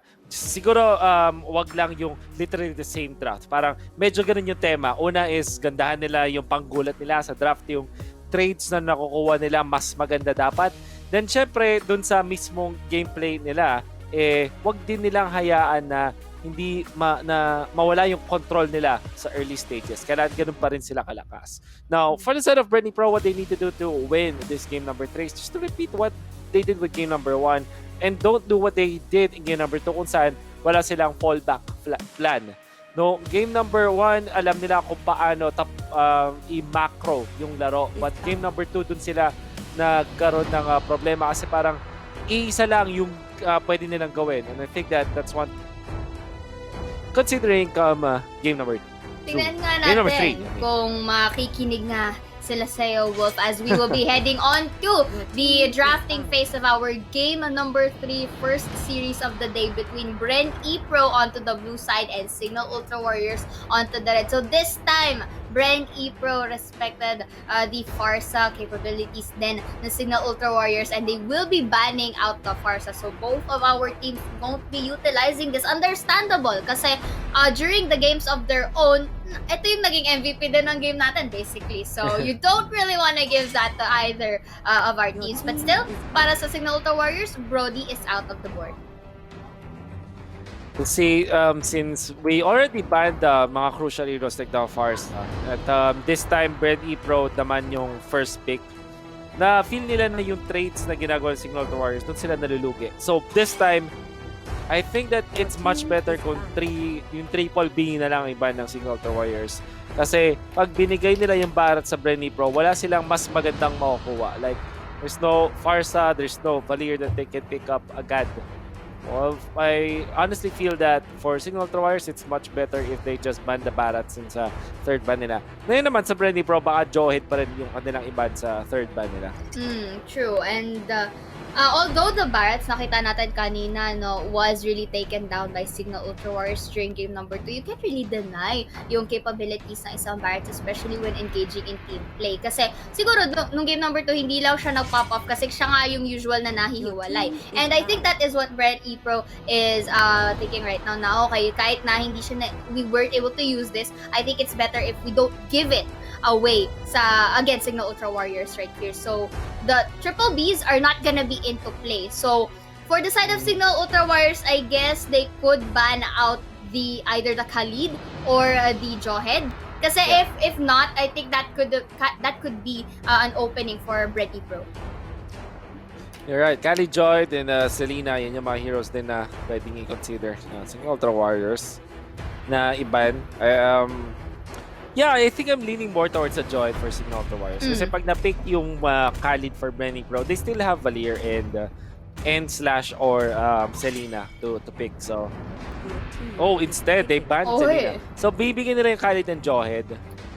We'll see what Bren Epro will prioritize. Okay, this is very interesting kasi the Selena, sure, it had some limelights on their own. But look at this, Yu Jong was actually open for grabs as well. So I think nakita naman natin during game number 2, the one that was lacklustre for them is the mobility in terms of responding sa mga ganks, and of course the backsides or the backlines as well. So I think Yu Jong is a good answer for the side of Bren Epro. But then again, gaya nga nasabi mo, both the Jawhead and the Khalid is going to be open hovering ng Cignal Ultra Warriors. Let's see if they will be locking this in. But you know what? I think it is going to be good for Cignal Ultra Warriors to lock this din. So, at least may fortification na sila ng sidelines dito pag ginamit nila yung Khalid. Do we like this set of picks for Cignal Ultra Warriors? Hindi ba siya masyadong greedy? That's the question that we have to answer. If they do get it, sobrang power picks, but if they get them together, I think mare-reveal na yung lineup. Kasi the thing with Khalid and Johed, they're good picks but they're so countered by the Valier. Sinabi nga natin kanina sa draft na kung ang Bren Epro ang kumuha ng either Khalid or Johed, pwede lang mag-Valier yung Cignal Ultra Warriors. That's why I felt na mas okay yata kung Johed plus Valier na lang ang kinuha ng Cignal Ultra Warriors instead of the Khalid and Johed. Yes, at least also as well, kung Johed or Valier man ang pinili ng Cignal Ultra Warriors, it could deny as well the Yuzhong kasi pwede niya i-shove whenever the team fights may begin. So, this is pretty interesting for Cignal Ultra Warriors to actually get the Johed and the Khalid together. Kasi, I think magkakaroon din sila ng talk dito when they will try for some engagements then. And in terms of the sidelines, I think si Khalid will be staying there kasi I feel ko magiging sidelines talaga tong si Khalid so I think he has to stay in his turf from a certain amount of time to actually gain his resources first. So for the side naman ng Bren Epro dito, finally locking in that land slot. And for Cignal Warriors, ang sagot nila dito is something that wasn't really broken nung game nila dito when they used the Ling. So they will be having that as their third pick. I want to say para sa side ng Cignal Ultra Warriors, they went in for this Ling agad. This is what they did in the previous game na parang naglabas agad sila ng isang funnel, which kind of makes it so na yung Bren Epro ay mapapaisip talaga ng dalawang isip talaga. Like, is this just the Ling? Parang yun lang ba yung core na kukunin ng Cignal Ultra Warriors or bigla ba sila kukuha ng 1-1? I think that still is doable.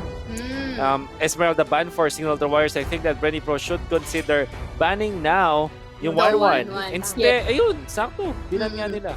Nakinig nga sila sa iyo, Wolf here. Kasi it's also a good answer din I mean, it's already established na kapag binan nga naman yung Esmeralda dito, I think this is more of respect din ng Cignal Ultra Warriors against Bren Epro. Kasi nakita natin kung gano'n naging online yung 1-1 from game number 2 and Bren Epro doesn't really want that anymore. Especially, they were not able to stop the 1-1 nung nagiging invulnerable siya. So, that is a good call coming in from them. But take note as well that there are heroes that are up for grabs para sa side ng Cignal Ultra Warriors. Let's see kung sino yung magiging final ban nila ngayon. Ay, yung ban thumbs now. Kung hindi mo siya pipiliin, sunset Uranus. It's gonna be the ban for Cignal Ultra Warriors. Lunox. Interesting. Kasi yun nga naman ang kailangan din ng Cignal Ultra Warriors dito. Okay, sure, Link could be one of the core damagers for Cignal Ultra Warriors. But you have to take note, si Cignal Ultra Warriors ang gumamit ng dual core doon during game number 2. So, it's likely talaga na they will be picking another mage support, I think, or at least a bursty hero para sa composition nila. I'm looking at Kadita. I'm looking at heroes like Kadita, Kagura para sa Cignal Ultra Warriors that they can pick up right now. Tapos i-last pick na lang nila yung kanilang side lanes. Then again, it's very tempting to take the thumbs now para sa Cignal Ultra Warrior, yung thumbs. Instead, Luyi. So yun nga, your Iba DJ hero. Luoyi, so they can go for potential surprise attacks right here using this mage. And this is interesting. I'm liking that mage. Pero look at the final picks from Bren Epro. They are hovering up the Baksha and the X-Borg as well. So if they are going to lock this in terms of survivability in a team fight, mas tanky or mas crunchy ang Bren Epro dito. Kasi considering that Baksha is very, very tanky at he can really withstand at least 2 members na nag-effect ng damage sa kanya. Especially kapag nakuha na niya yung essential items niya. And the same thing with the X-Borg. You have to take note din na makunat din si X-Borg, but at the same time, he inflicts a lot of damage din, especially when utilizing his last insanity well. Yeah. I think that for Bren Epro, yung decision nila sa last 2 picks is let's get a hero na hindi kayang patayin ng Ling agad. So parang tatlo agad yung problema ng Bren Epro. I mean, obviously kaya patayin ng Ling yan eventually. Pero when it comes to the immediate burst, hindi sila ganun kadali mapatumba. Yung Cignal Ultra Warriors, mukhang ganito yung kanilang tema ngayon. Let's go for Squishy Heroes and gamitin natin yung double side lane na yung Khalid enjoyed instead na yung isa ay magiging tank. Parehas na lang natin gamitin side lane. Tapos ang kanilang support duo is the position 4 or the support na Louis. Tapos iko-combo with Natalia na parang yung ito weird yung sana maintindihan nyo guys ito sasabihin ko pero weird yung sasabihin ko tank na galawan ng Natalia. Pero hindi necessarily na magiging tanke. Pero yung tank player mo usually siya yung maglalaro nung Natalia. So that's how you play it.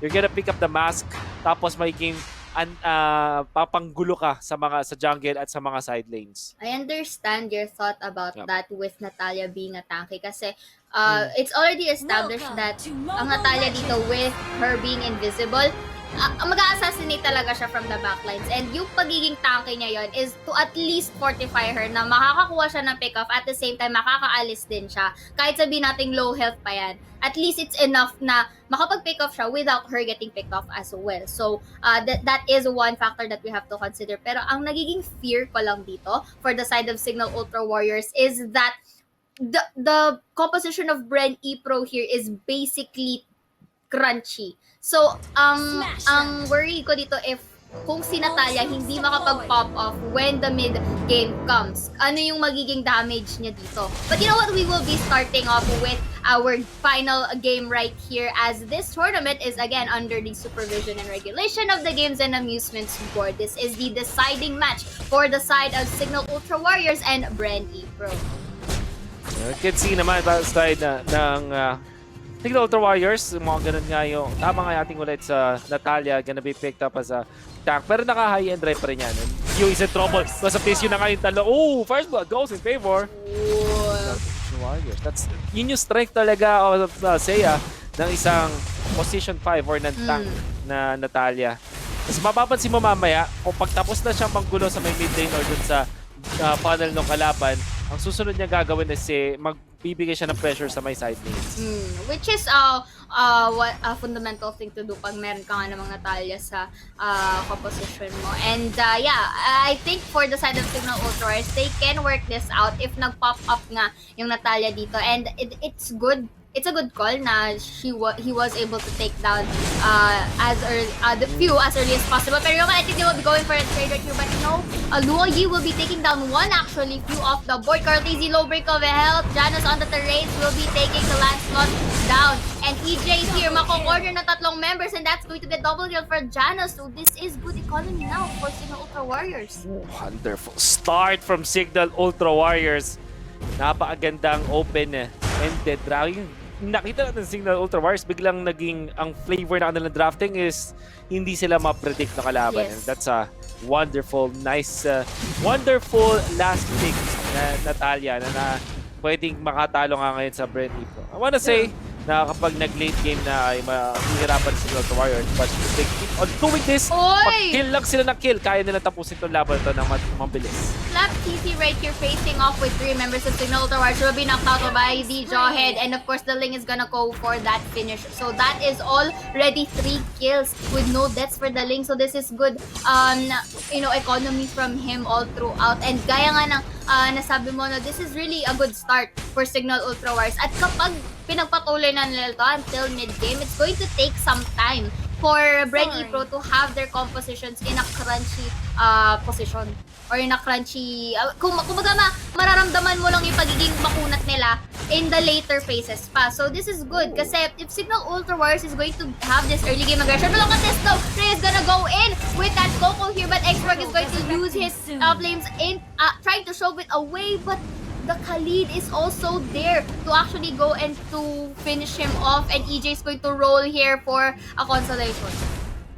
And mas maganda pa yung nakuha talaga ng Cignal Ultra Warriors. That's what is the strength of Natalia is, nakita mo naman na nag-recall na nga si Coco pero napigilan pa under the turret.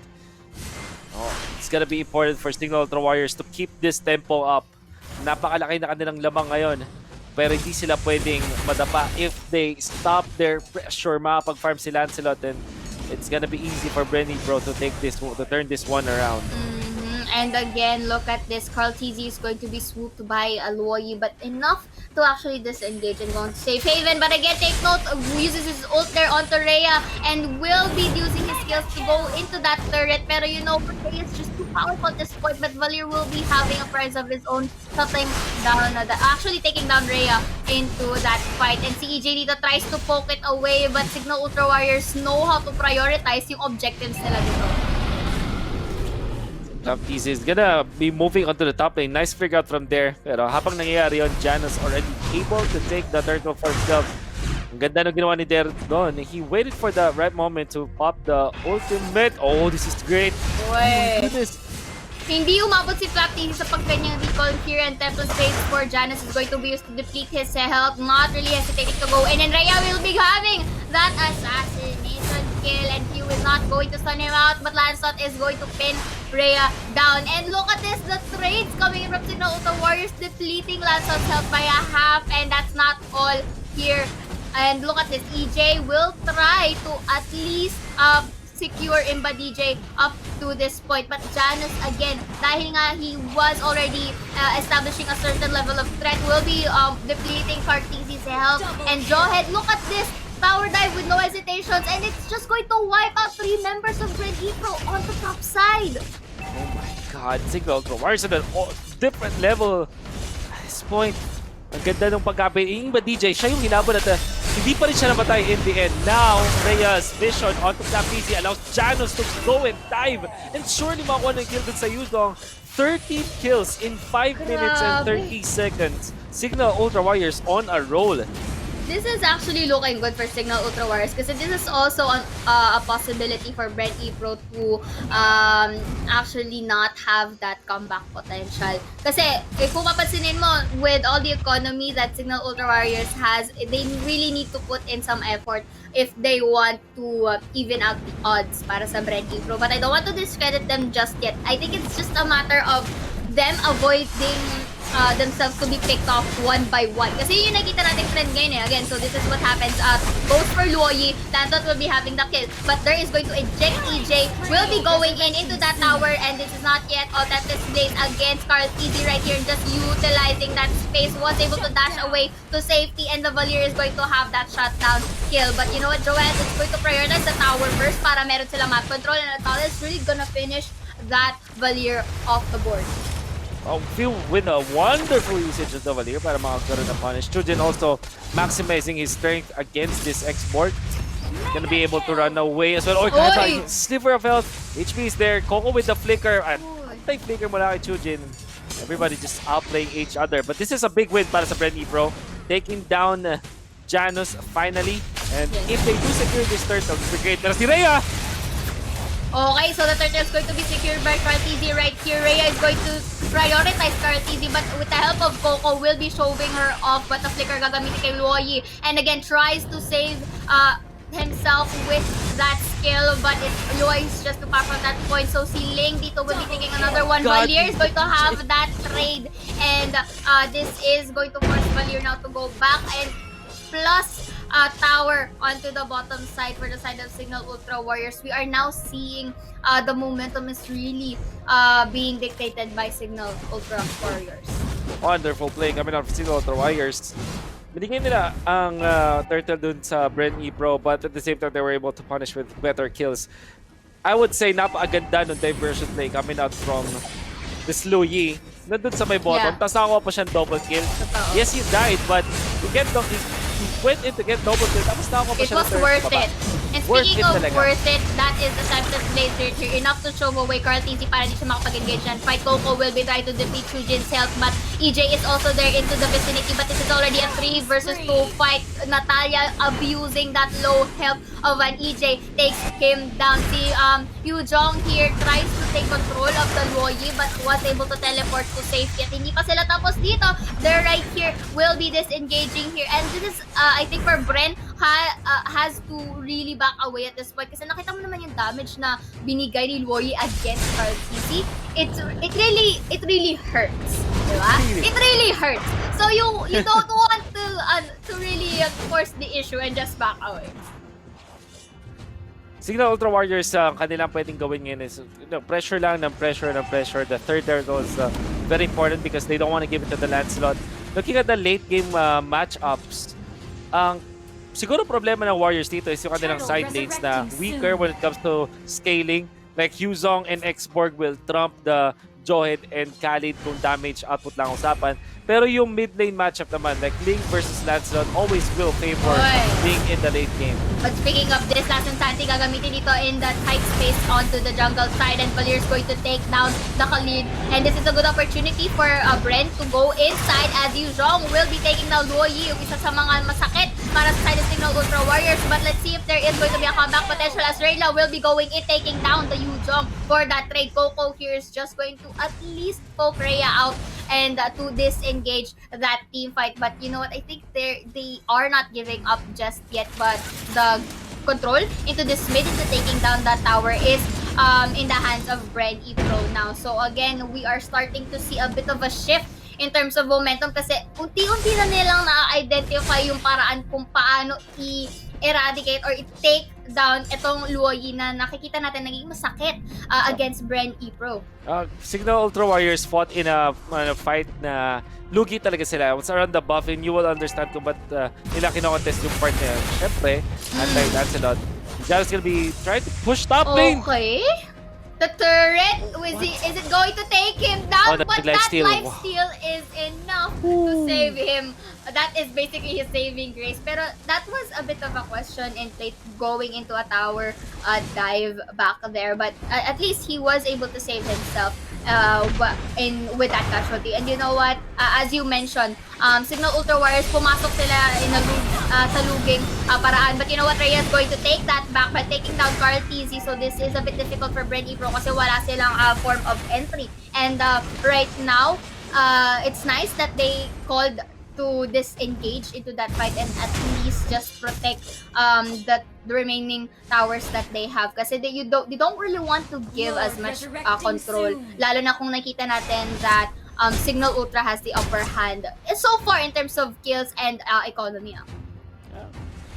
Para sa Cignal Ultra Warriors, if they keep on trying to kill Cartesi, 2, 5, and 3 pala kay Cartesi, one of the times na natin makikita na just because of the composition of Cignal Ultra Warriors. If they do keep their pressure, take the Lord, they can end this game. Ang kailangan lang din gawin is mag-ingat, huwag silang magkumpol-kumpol para naman hindi ma-take advantage yung AOE potential ng Bren Epro through the Xborg as well as the Thorn Rosa. And syempre yung back siya, kailangan hindi mabait ang Cignal Ultra Warriors sa mga ganong klaseng engagement from Warriors from the Bren Epro side.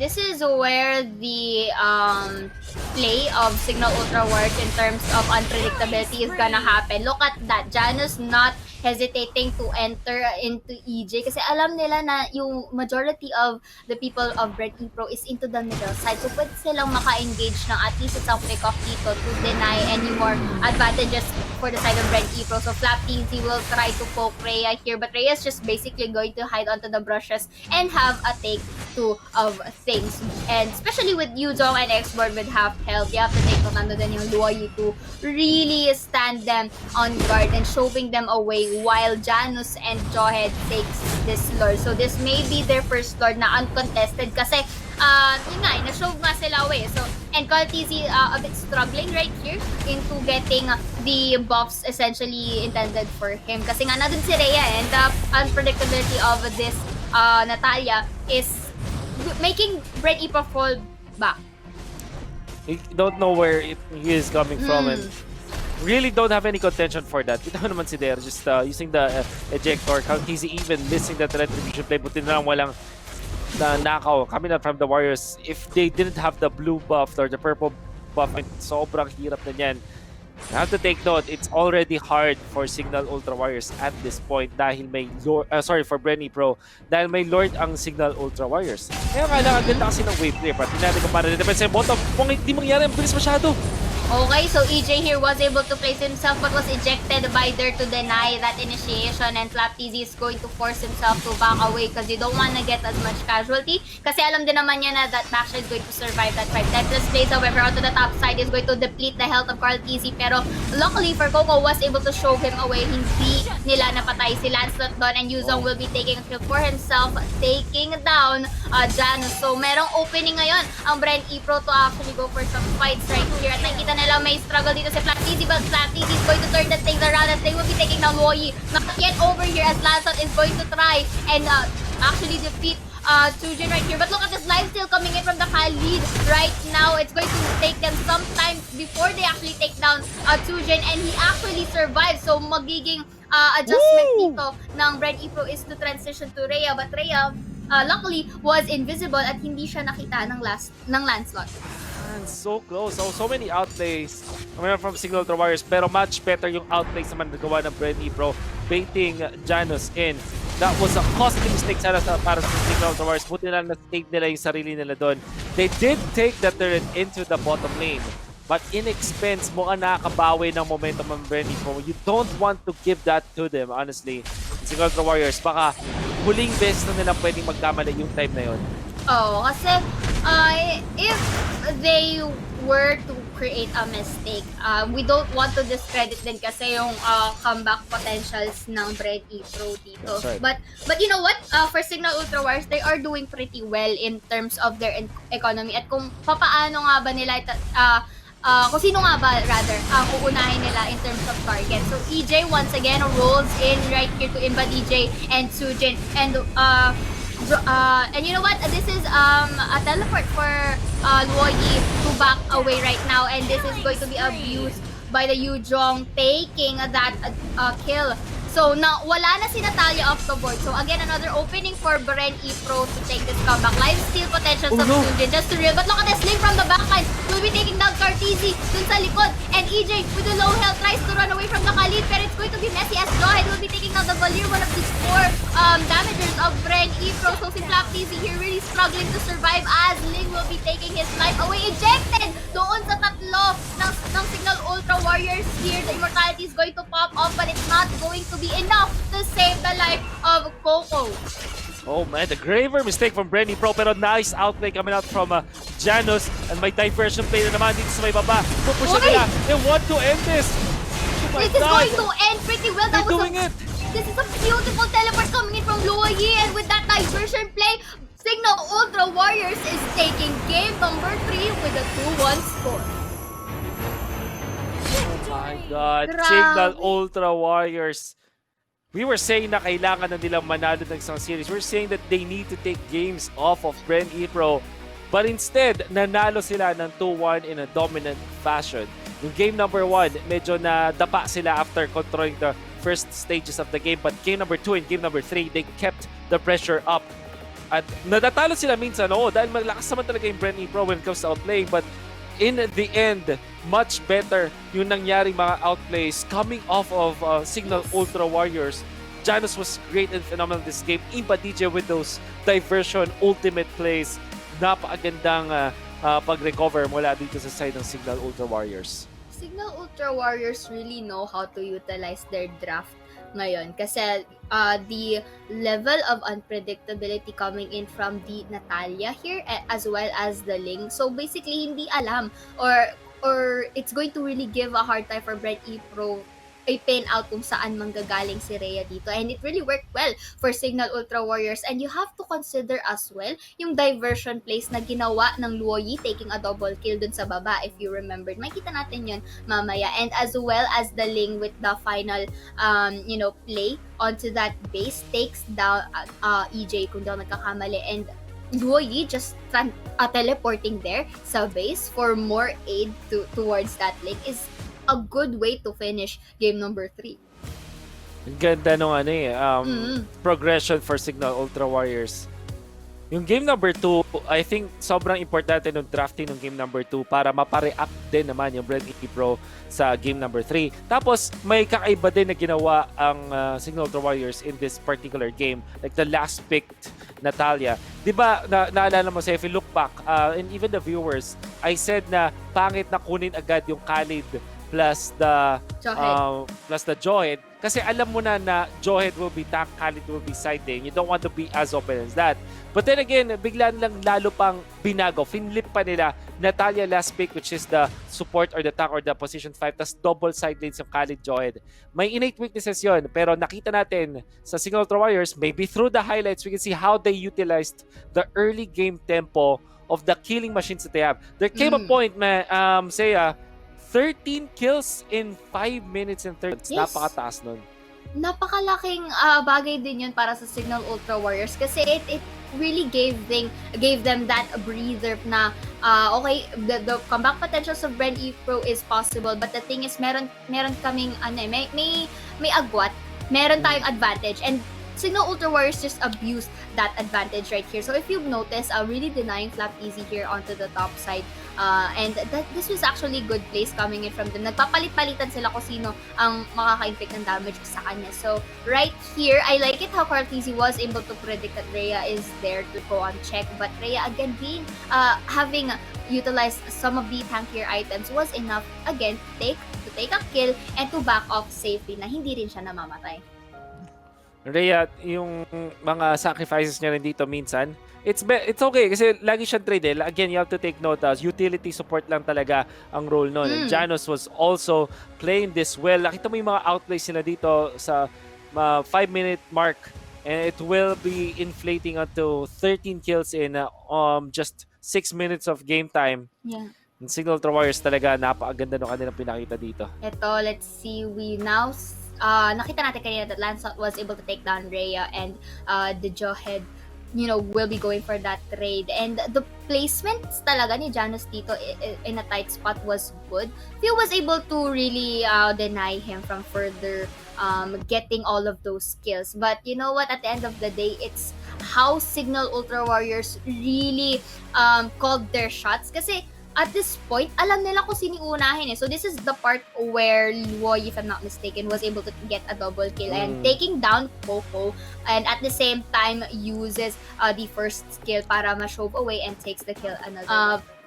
Teleporting into the base and to finish off the backsha and winning game number 3. This is very interesting for Cignal Ultra Warriors, and the final score of it all is 12-29.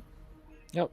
Rhea is the MVP of the game, and I have to say that you'll have to agree, this guy played as side lane for the longest time sa Cignal Ultra Warriors all throughout this year. Ganun yung role niya, but today they decided, okay, sige, Ben Sanity, let's put him in the sidelines muna. Bench muna natin si Ben Sanity. Try natin yung mga heroes ni Rhea, and maybe this is for the good. We can see a lot of flavor from Rhea. Iba yun na yung mga ginagamit niya. Game number 1 was Benedetta na tank support. Tapos this time, it's Natalia naman. Equally good for the side of Cignal Ultra Warriors as they win against Bren Epro. Very commendable na Natalia plays from this guy.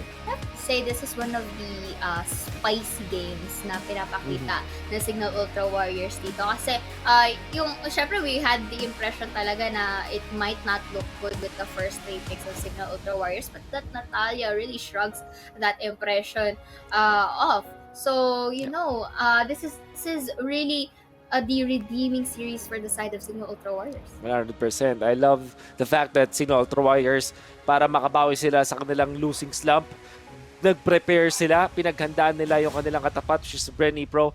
More importantly, yung parang momentum game nila na panalo ay sa Bren Epro pa. So, ibang klase ang confidence for sure ng Cignal Ultra Warriors heading into the last stages of our group stage. course. Pero syempre guys, that is going to be it for the battle between Bren Epro and Cignal Ultra Warriors. Pero meron pa tayong isang match na matutunghayan mamaya with Happy Feet Emperors versus STIE Olympians na ibang set of casters naman ang magtutunghay at magbibigay ng action sa inyo. But for now, this is it for us. My name is Seiya and this is Wolf. Don't go away as match number 2 will commence in a while.